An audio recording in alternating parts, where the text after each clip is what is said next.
Pessoal, uma coisa muito interessante para quem quer se tornar padeiro, diferente daqueles que são fazedor de pão. O padeiro, ele tem que olhar para uma fórmula e saber se ela está bem balanceada para o objetivo, o pão que ele quer produzir. E eu vou dar algumas dicas interessantes. Olha só, eu tenho aqui o ingrediente e tem aqui a farinha de trigo. A farinha de trigo é o ingrediente principal. Eu vou colocar 1000 gramas para facilitar. Aí eu venho, por exemplo, com um fermento biológico instantâneo seco. Presta bem atenção nisso, pessoal, isso é importante. Então, dependendo do tipo de massa que eu queira, eu vou variar o fermento de 1, de 10 a 20 gramas. Massa de sal, semidoce é 15, açúcar 20. Ah, eu quero utilizar 20 gramas de fermento numa massa de sal. Pode. Para o quê? Para acelerar a fermentação. Isso não é bom. Você vai deixar um gostinho na massa, mas é uma forma de você acelerar a fermentação aumentando o fermento.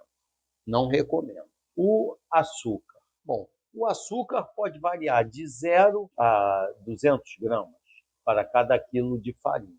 Conforme eu for colocando açúcar na massa, o que acontece? Vai dando sabor, é uma das funções dele. O açúcar, ele conserva mais a massa, ou seja, o pão endurece, para endurecer vai demorar mais tempo. Agora tem um detalhe, o açúcar é um amaciante de massa. O que é isso? A massa vai ficar mais macinha. Você vê, um pão doce, a massa é mais macia, depois que você assa, do que um pão francês. Então, esse é um detalhe do açúcar. O sal ele varia de 1 a 18 gramas. Um brioche, por exemplo, que leva muito açúcar, eu coloco 12 gramas ou 10 gramas. Já uma massa de sal, um pão francês, eu coloco 18 gramas. Vamos lá, o outro ingrediente, ovos. Os ovos podem variar de 0 a 200 gramas para cada quilo de farinha. Brioche pode se utilizar até 200 gramas. E o ovo tem lá as suas funções, né? Sabor enriquecedor de massa nutricionalmente falando, e ele dá volume para sua massa. E muito interessante, a gema do ovo é um grande emulsificante. O que é isso? Ela possibilita que o teu pão absorva melhor gorduras, tipo manteiga ou azeite. Ele faz com que coisas que não se misturam, immiscíveis, se tornem miscíveis, ou seja, consiga misturar. Se você bota água na massa, ela não vai misturar com o azeite. Com a gema de ovo ajuda. Dá para misturar, mas você vai ter que bater bem na maceira ou na mão. Manteiga. Olha só quantos ingredientes. Manteiga. A manteiga pode variar de 0 a 200 gramas. Um brioche, por exemplo, eu posso usar 200 gramas. Mas aí eu pessoalmente acho que é muito. Quanto mais manteiga você colocar, maior a vida útil do pão. Mas eu acho que chega a um determinado ponto que ela começa a dar um gosto muito forte. Eu usei manteiga na Itália, burro, chama lá, né? Nossa senhora, muito forte. Eu fiz, foi o quê? Foi massa de joelho. Eu coloco 80 gramas para cada quilo de farinha. Lá eu coloquei 50 e ficou forte. Podia colocar metade, 40, porque é manteiga muito pura. Então, função da manteiga, enriquecer a massa, amaciar a massa. O que acontece? Coloquei manteiga na massa, ela consegue ter melhor extensibilidade. O que é extensibilidade? Você abrir a massa sem ela rasgar. Mas agora, a manteiga é um amaciante de massa. Ela torna a massa menos crocante. Tipo, pão francês não leva manteiga. O pão doce leva bastante manteiga. Então, você pode jogar. E minha massa está rasgando. Bota um pouquinho de manteiga na tua formulação. Temos uma coisa que se usava antigamente muito. Banha de porco.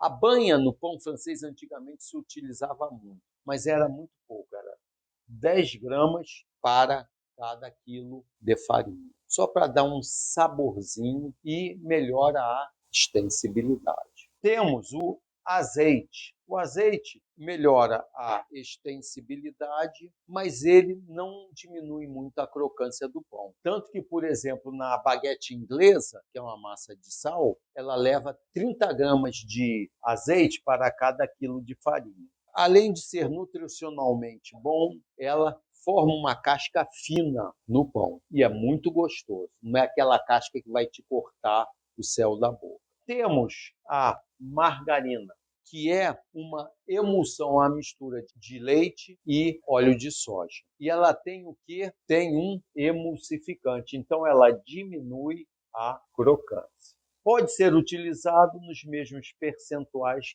que a manteiga. Eu não utilizo margarina aqui de jeito nenhum.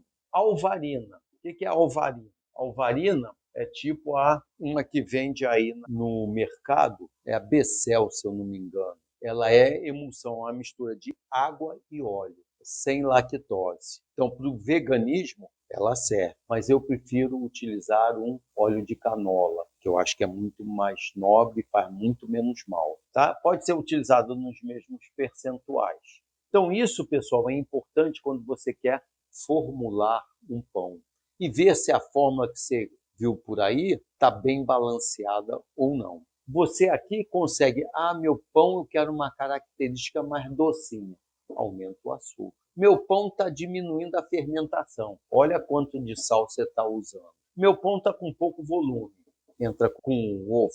Pessoal, olha só, o ovo para o veganismo, ele pode ser substituído, vamos dizer assim, pelo polvilho seco e doce. Cada um deles tem uma função, tá?